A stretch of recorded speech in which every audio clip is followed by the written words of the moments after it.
Good afternoon, everybody, and welcome to the annual Tucson Association of Realtors forecast. We're honored today to have you join us and take time out of your busy schedule to be a part of us and hear both from Dr. Yoon, and following Dr. Yoon will be our president, Jody Koch. I want to introduce Dr. Yoon first, and we'll let him kick off because he is, as you can well imagine, he's busy, especially with what's going on with the Fed and all of the things happening right now in the political world and with the markets. But Dr. Yoon is, if you don't know this, he's the chief economist and oversees the research group at the National Association of Realtors.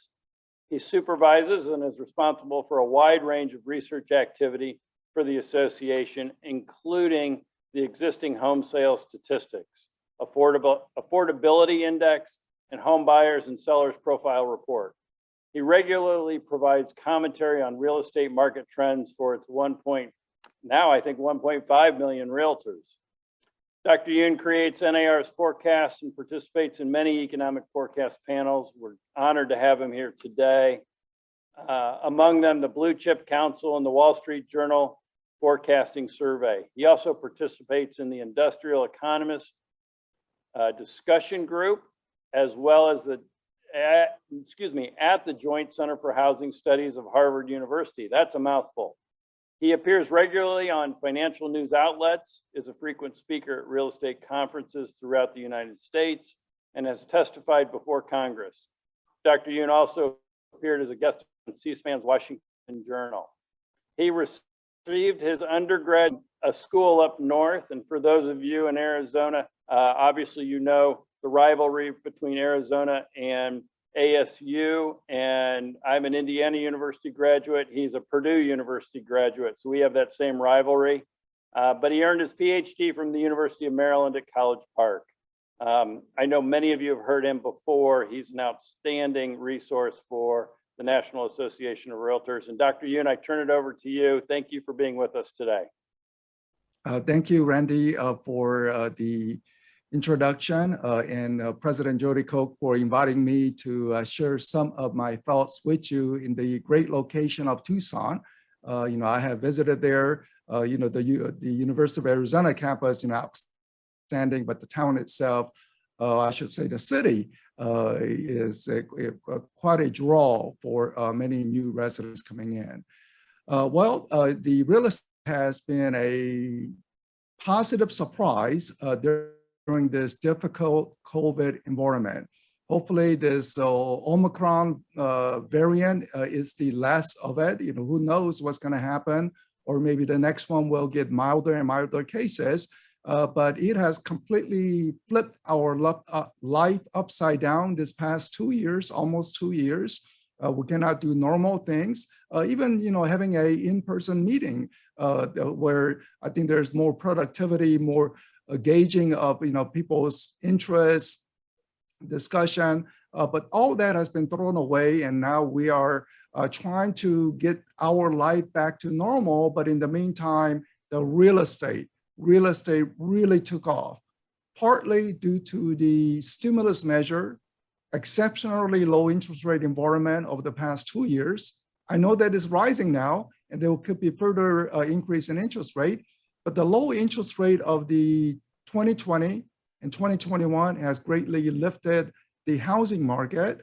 And furthermore, in a sense, COVID itself has lifted the real estate market. People could work from home, those lucky office workers.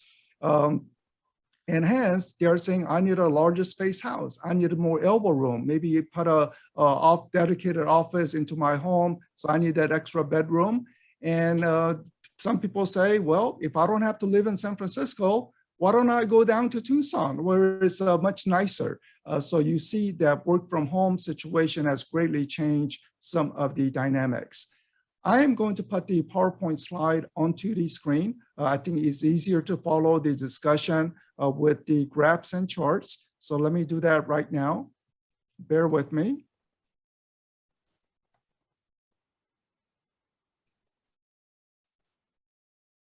Okay, there we go. So I think that you are able to see it, and I will proceed as everything is normal, but someone can shout if something is not normal.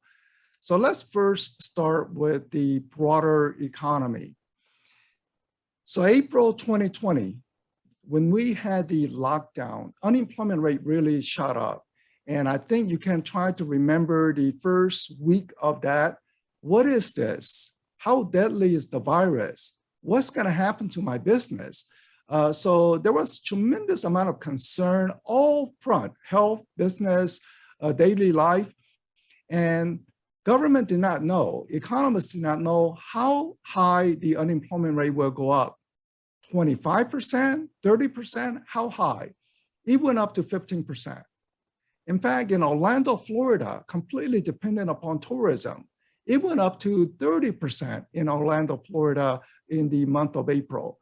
So uncertain times, high unemployment rate. But with each passing months, jobs recovering, reopening of the economy clearly helped, and then steady decline in unemployment rate such that the latest figure is showing 3.9% unemployment rate. Economic textbooks would say that is a tremendously good unemployment rate. And in fact, President Biden came out on the day that the jobs report came out to say, look, unemployment rate is 3.9%, things are looking really good. Now, if we walk the street, we look out the window, we see the reality, and the reality is saying, well, perhaps not everything is back to normal. So let me show you a slightly different way to see the jobs number. Rather than the unemployment rate, let's count number of people with jobs. So this shows how many people had jobs, 150 million Americans with job before COVID, April, lockdown, big slashing of the jobs, then with each passing months, job creation. So that's positive, but we are not back to normal. We are still shy by 3 million jobs. And the latest monthly job addition of 199,000 in December, well, at that pace, it will take another 18 months to get us back to normal. So we are still far away from getting all the jobs losses. In the meantime, there are university college graduates, people who graduated from community college, or maybe some high school graduates who say, look, I'm looking for a job. So we have inflow of people who would want to have a job. So we still have a long way to go in terms of total jobs picture. Here is a state-by-state comparison, and Arizona is one of the top performers. The orange color shaded states, you see Arizona, along with Utah and Idaho and Montana, the Rocky Mountain time zone states. I know that sometimes half the year you are in Pacific, half the time in mountain zone, but Utah is 1.1. So what does 1.1 mean? 1.1% more jobs as of December compared to pre-COVID. So you actually have more jobs in Arizona now compared to before the COVID occurred. But most other states are in the negative territory. You see, for example, darker shaded color like New York State with a strict lockdown. I mean, you cannot visit a restaurant without showing all this vaccination cards. And it's been in place for quite some time. So, Broadway show shut down. So New York is down a lot.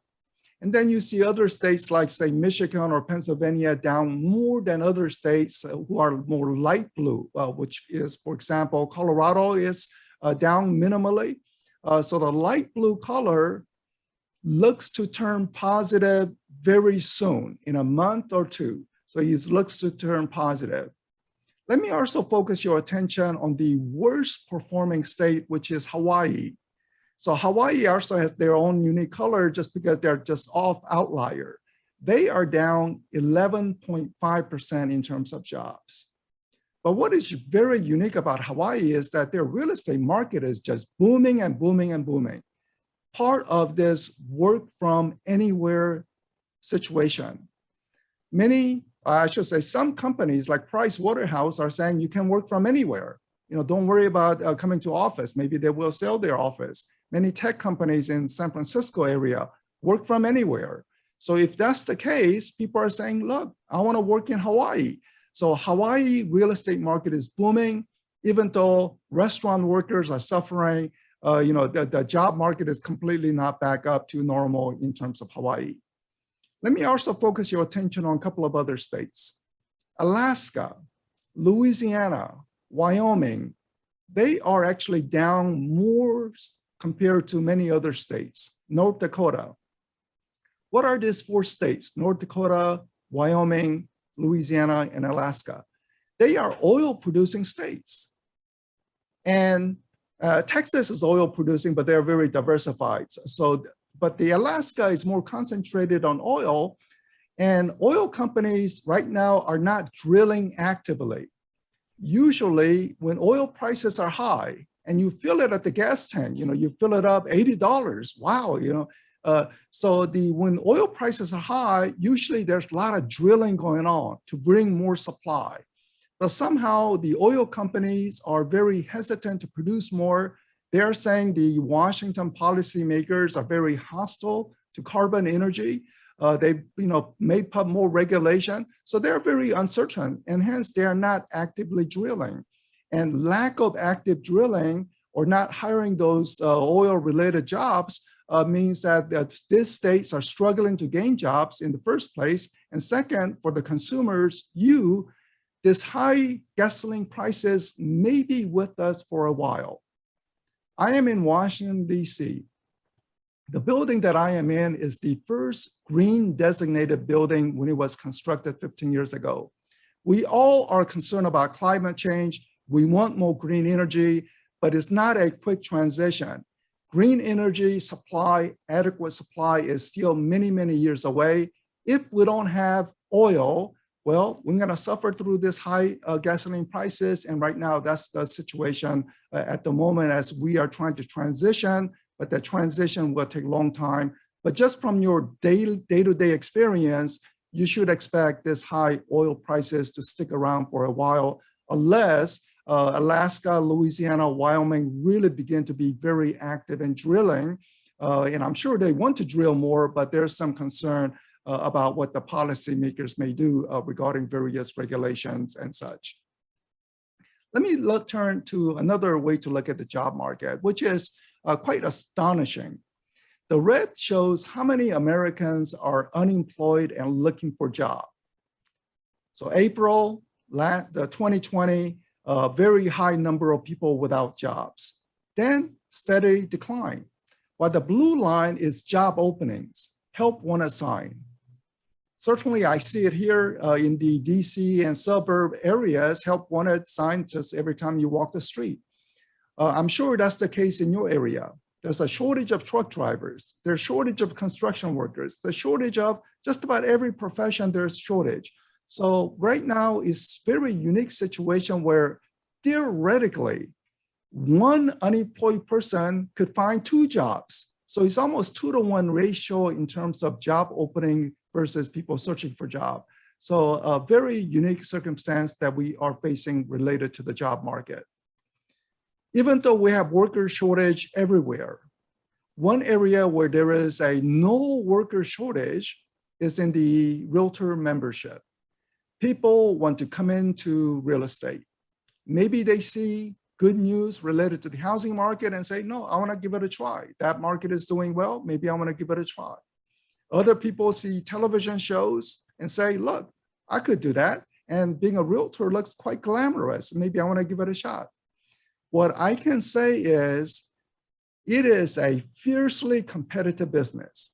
If a new member comes in and they have a client that is their uncle, that means that uncle is no longer a client for other realtors. It is fiercely competitive marketplace. I have talked to many realtors across the country, and some are saying they had the best year ever in the past couple of years during COVID, while others are saying, with so many realtors, it's really hard to find that next listing. So it is competitive situation. NAR cannot control the numbers. If we try to, Department of Justice will say anti-competition and all this other part. But right now, it is fiercely competitive industry out there. People want to give it a try.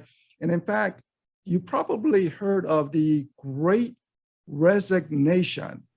People quitting their companies, corporate world and say, I want to be a self-starter. I want to start my own business.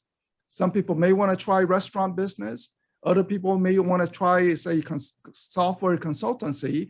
But some people are saying, look, I want to sell real estate. It's an independent contractor. I am my own boss. And I work with a brokerage, but pretty much I am my own boss in terms of my business plan and such. So people want to give it a try. You have to admire their entrepreneurial spirit, but the reality is that about 30% of the members, they're going to really struggle in terms of trying to get the business, and probably 10 or 15% could drop out within a year.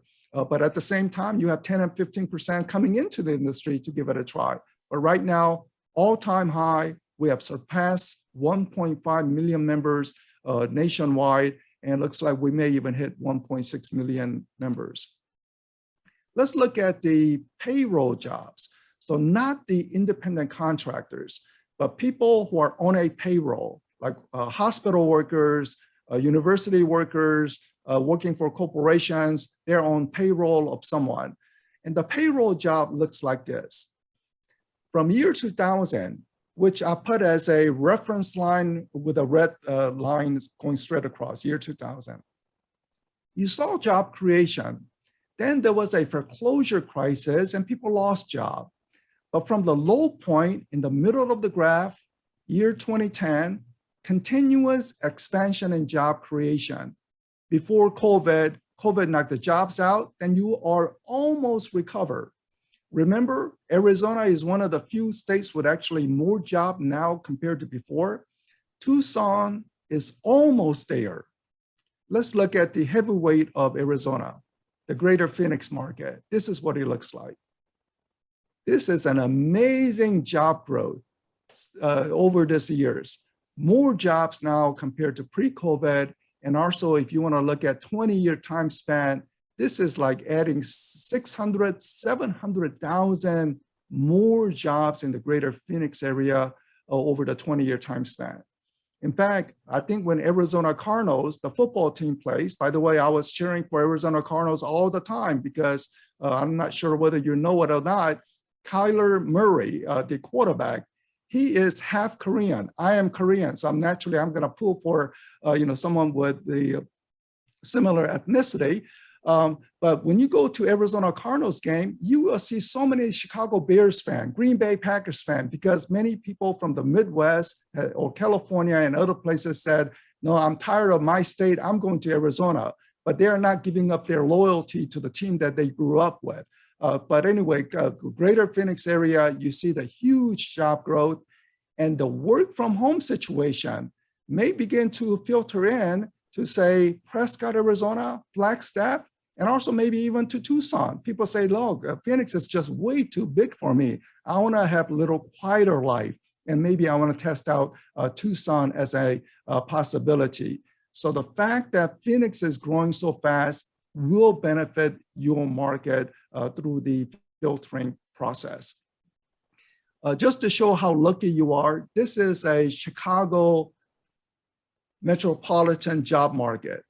Year 2000 and today, same number of jobs. They went through some fluctuation here and there, but they have same number of jobs today as back in the year 2000. Going back to Phoenix, going back to Tucson. So you see how fortunate you are in your circumstance. And currently it's Phoenix that is true job creator in the state. Let me now turn to something that people are all concerned about and talking over. Inflation, 7.1% higher prices, highest inflation in 40 years. If you are age under 40, you have never seen this. You have to go back to the 1970s. And also, I think some people will remember there was a time period in 1970 where prices were rising so fast, they were running out of gasoline, gasoline prices were shooting high, that if your license tag had an even number, then you can fill up your gas tank on Mondays and Wednesdays. But if it's an odd number, You cannot do it on those days. You have to wait until Tuesdays and Thursdays, something strange like that. I mean, fortunately, we don't have that situation. But when there is high inflation, and the shortage that accompanies it, sometimes people go into different strange scenarios. So consumer prices at very high levels. Let me also talk about something that is a fairly recent development, cryptocurrency. Because some people are saying, should I use cryptocurrency to buy real estate? And also most people are saying, well, is cryptocurrency a good inflation hedge? Most people will say, no, just buy gold or silver as a good inflation hedge. So let's look at cryptocurrency briefly. There's one group of people who say, stay away, it's a fraud, it's a manipulative, people can steal your password and all that part, stay away. I think Warren Buffett, one of the most successful investors of all time, saying, I have nothing on cryptocurrency. I don't invest in cryptocurrency. The second group is short-term bored gamblers. They're just bored. Do they bet on the sports game? Do they bet on the horses? Well, cryptocurrency moves a lot, so why not bet on cryptocurrency just for that excitement? Then you have the midterm investors. They don't really know how cryptocurrency works, but the fact that Wall Street companies are involved, Goldman Sachs is investing in cryptocurrency, JP Morgan, Elon Musk, at one point he was the wealthiest person in the whole world. He is investing in cryptocurrency. So you say, well, if they're doing it, I want to have a little exposure. And then there are the long-term investors. Essentially, you say, why do we have even Bitcoin? Who came up with this? What was the motivation of it? And the motivation was twofold. Anonymity. You don't want government to know what you are doing, because now government is saying, I want to know if you are depositing $600. I want to know where you got the money and how you are paying for it. And people are saying, no, I don't want government to know what I'm doing. So the anonymity. And the second part is that there's a limited supply. Government is printing money like crazy, and people are saying, well, that's going to just devalue the dollar over the long run. So I want something more solid. Is it gold? And some people who, I guess, in this cyber world out in the cloud someplace, there is a limited supply of cryptocurrency. I only bring this topic up because some of your family members have some discussion of this, but also in this context. If you are concerned with inflation hedge, forget about cryptocurrency. You can do cryptocurrency however you feel like, but one of the best inflation hedge that has shown consistently is real estate. Let's look at 1970s. 1970s, consumer prices are rising on average 7.1% per year. Next year, another 7.1% on average. What did home prices do? It did better. 1980s, couple of years in the 1980s, mortgage rate shot up to 18%. Can you imagine interest rate at 18%? So what did home sales do during that environment? Home sales plunged. Your businesses wiped away. Half of your client could not buy a home. But what did home prices do during that time? Home prices actually held on. Why? Even though homes were not selling, the rents were rising. So when there's a rising rents, that provides support for home prices. 1990s, year 2000, you can go forward. And even during the time of subprime lending, it crashed and it bounced back. So if you account for, longer time span, it did actually fine in terms of the overall long-term horizon. So home prices have shown to be a good inflation hedge. Furthermore, we know we don't have those risky subprime lending anymore. And good thing, people who are taking out mortgage, they are of sound credit quality. So it's completely different compared to 15 years ago when we had the bubble and crash. Another big difference is that the home builders were building way too many homes back in 2005 period.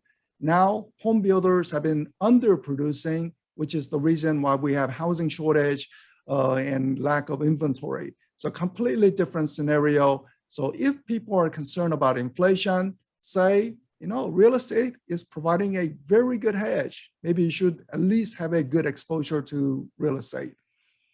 Now, other real estate that will continue to provide good hedge against inflation is apartment buildings, because apartment rents are rising very strongly.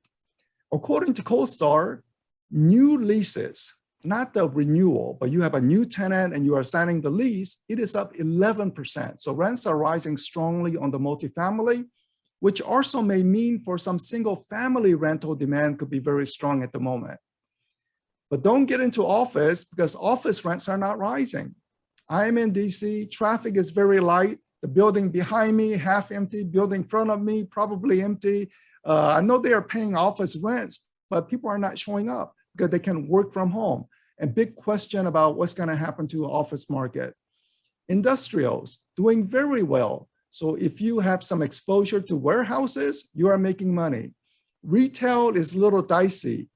It went down, but now beginning to come back, especially in the suburbs, not necessarily in the downtown areas, but suburbs market doing reasonably well. So another source of inflation hedge, look where the rents are rising. So that's where it would be a very good hedge. Now, I mentioned the office occupancy is very low, and you can see that New York is losing a lot of office spaces or office leasings. DC is second loss, second big loser. Chicago is there, San Francisco, LA. But believe it or not, there are some cities with actually positive office leasing. Austin, Texas, they're bringing office workers and they want office spaces. Miami, Palm Beach, Houston, and let me see where Phoenix is.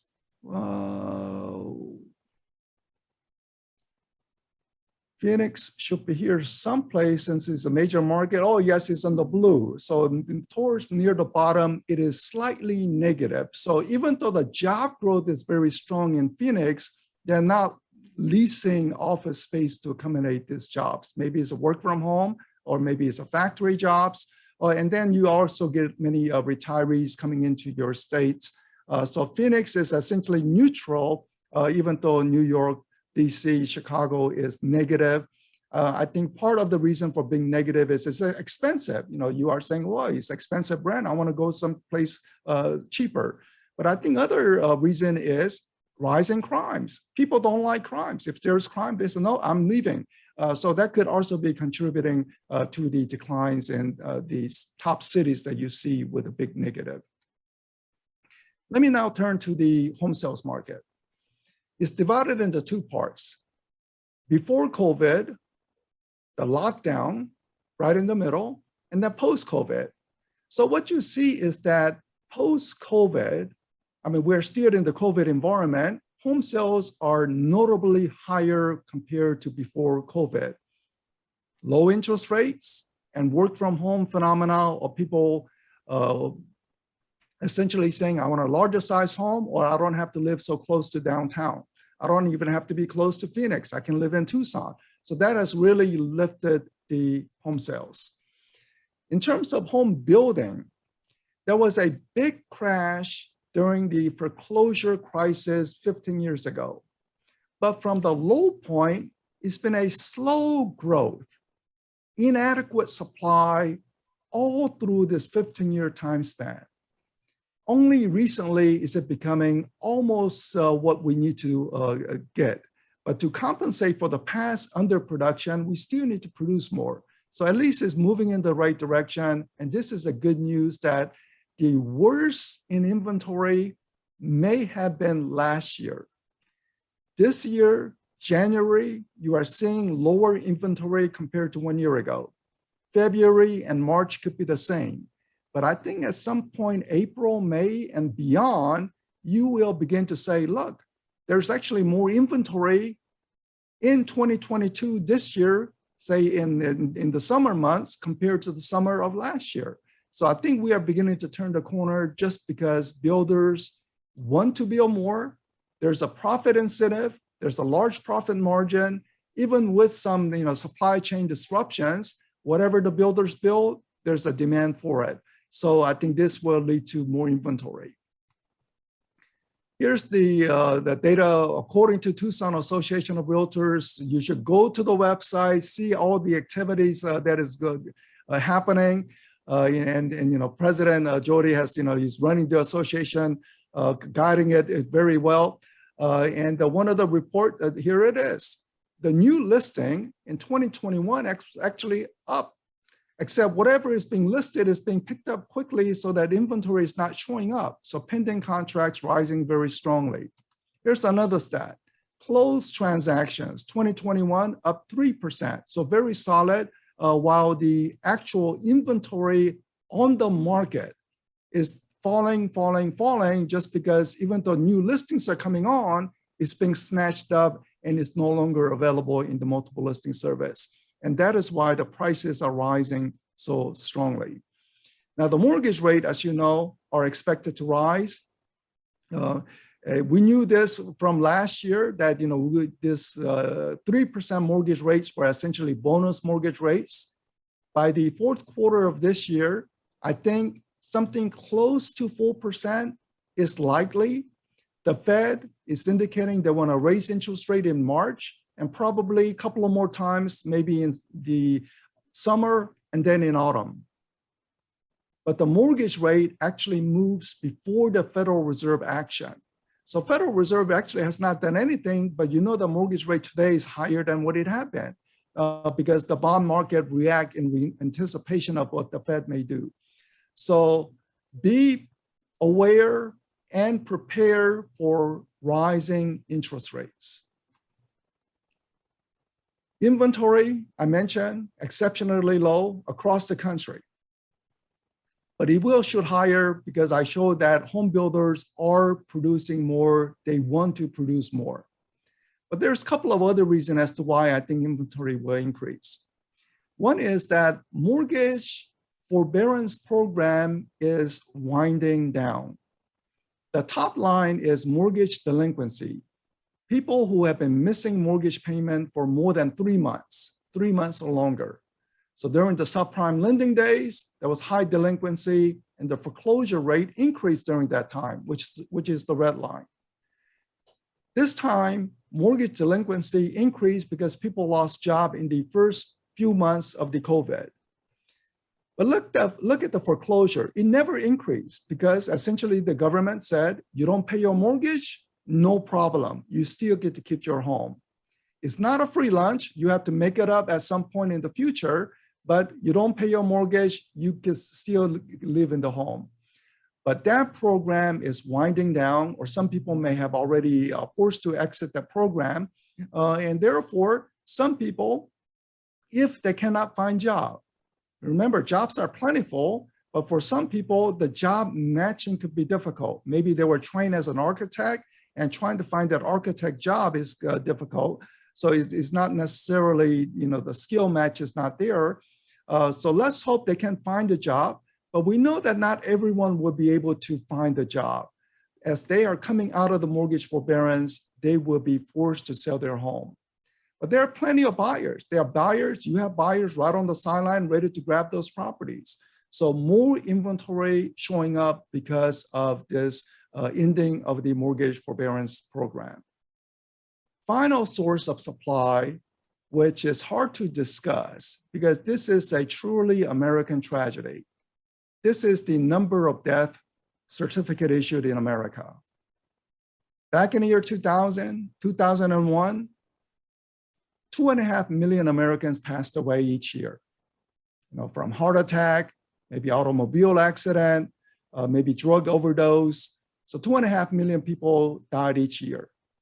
Then it was rising in a sense because the baby boomers were aging. It's hard to live to be the 90s, into the 90s. So some people, you know, pass away and we have large baby boomers, but also the opioid epidemic that was happening in America, drug overdose that also led to increase in the death certificates.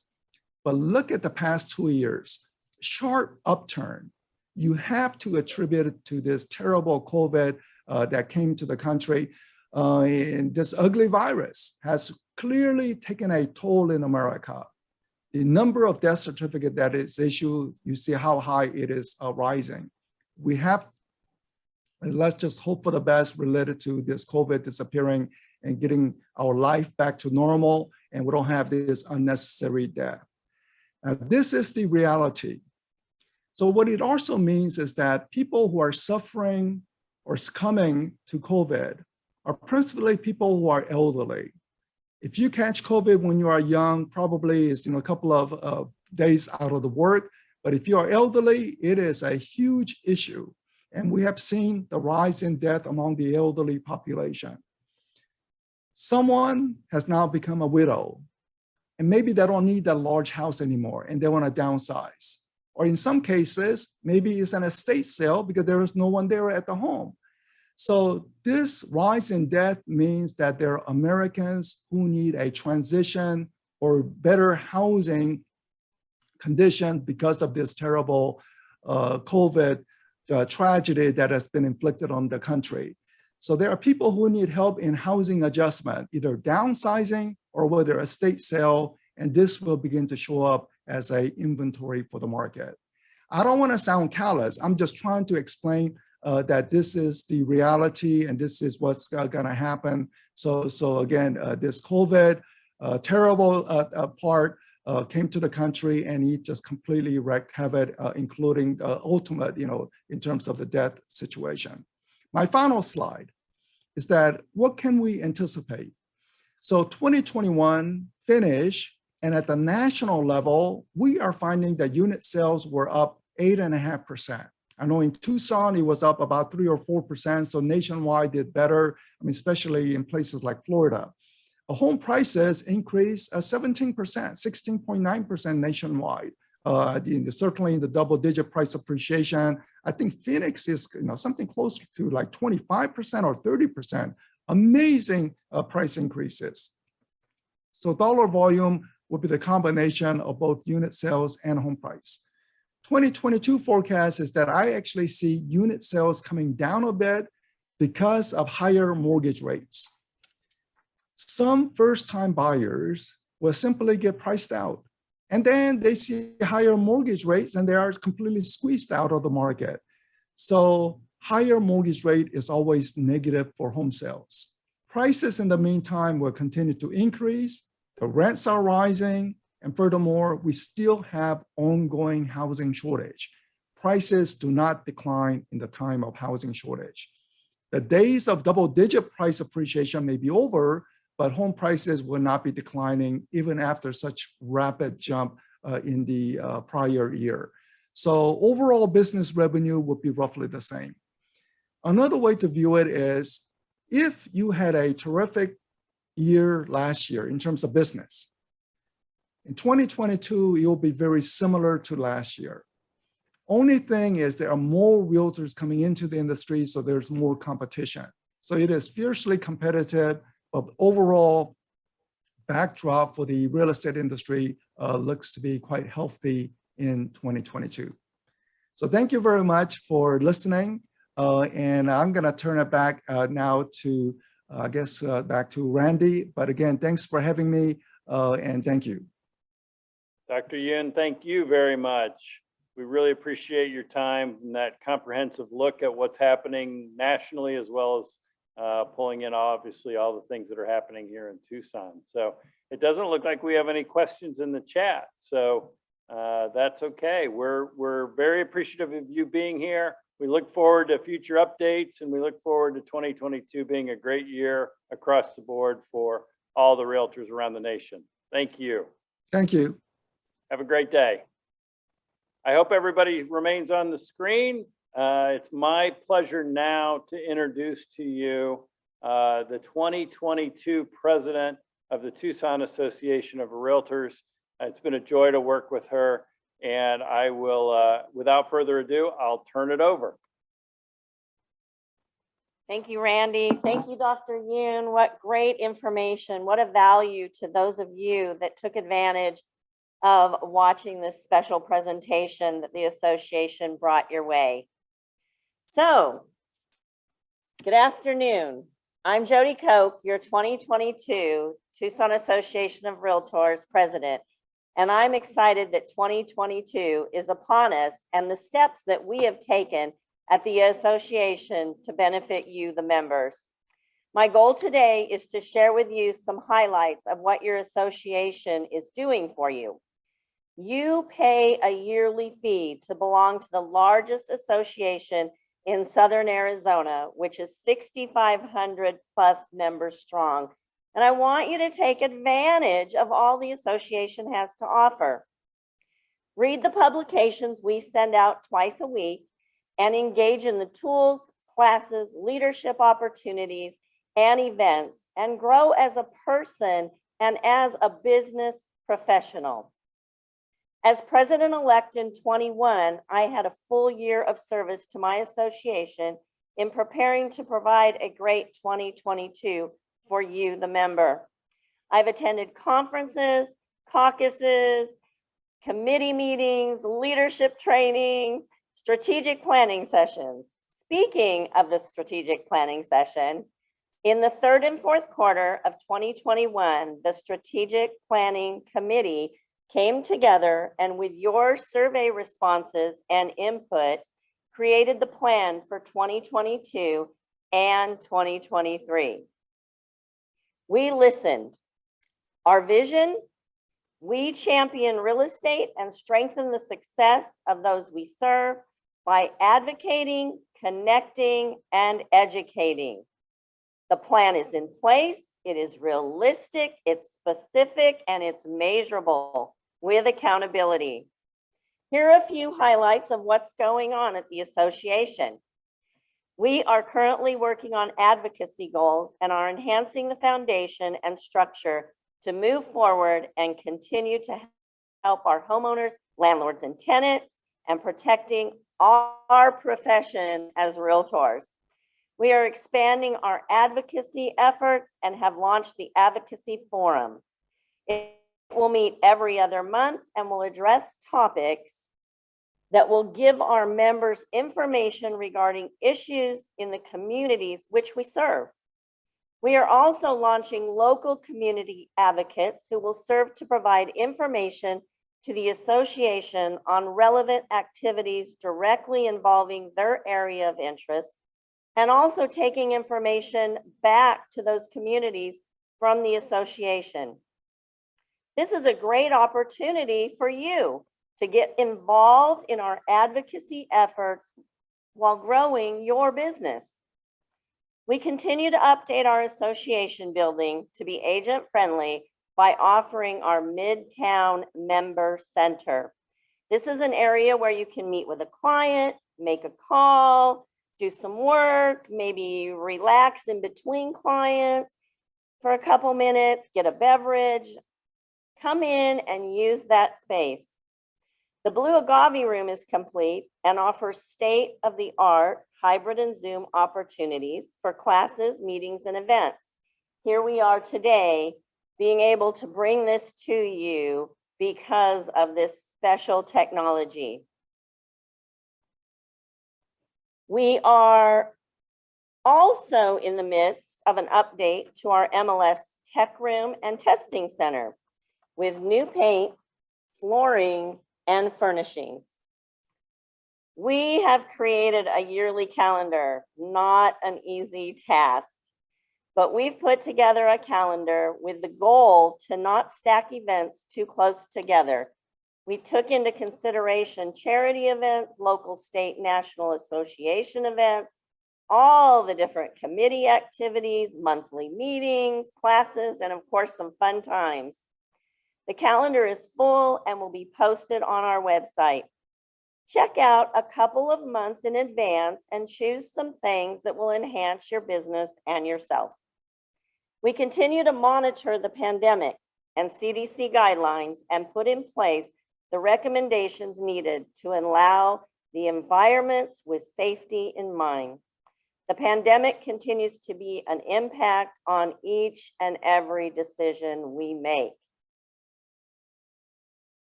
The health and well-being is important to us. And while we would all like to just move forward and ignore this beast, that would not be responsible. So give us grace as we continue to work through how we deliver services given the changing pandemic conditions. We are turning the page to move forward with your safety in mind. I urge you all to get involved in some little way with your association. Do you have one morning? Volunteer for one of the 4 Habitat for Humanity Build Days. They're so much fun, you'll love it. Do you have a couple 1-hour time blocks? Say yes when we ask you to join in on a special conversation session to benefit you, the member.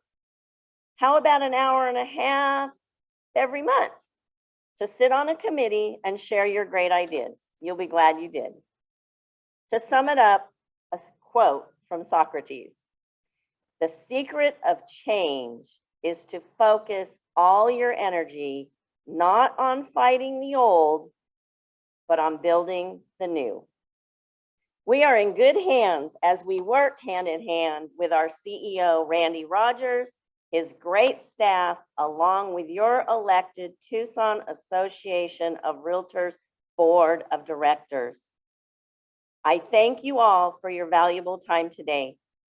I know you had a choice of what you chose to do this afternoon, and I'm so glad you used your time for education on the housing market and the state of our economy. I thank you for investing in your business. This concludes our program today. Take care of yourself so that you may take care of others. Thank you.